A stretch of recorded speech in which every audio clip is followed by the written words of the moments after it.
Il était une fois les Peuls et les Dogons. Les Peuls étaient traditionnellement des éleveurs, tandis que les Dogons vivaient essentiellement de l'agriculture. Les uns apportaient de la viande et du lait, et les autres produisaient le mil et le sorgho. Les deux peuples cohabitaient ensemble, plus ou moins pacifiquement dans le centre du Mali, jusqu'au jour où tout a basculé.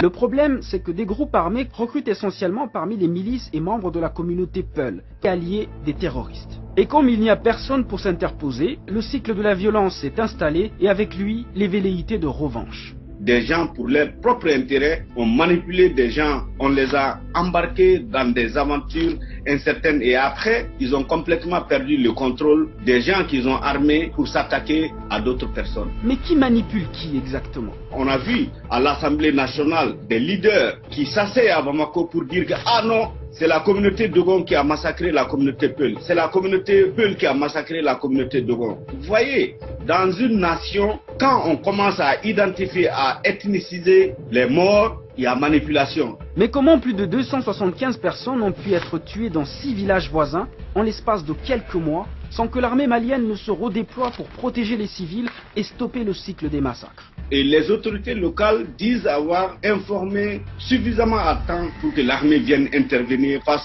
au désastre, à la catastrophe. Mais l'armée n'est pas venue. Et il n'y a pas que l'armée malienne. Il y a aussi l'armée française stationnée à Gossi, à environ 150 km de Gao, en direction du nord, sans oublier le G5 Sahel, basé à Bamako, et la mission de l'ONU, la MINUSMA, dans la région de Mopti.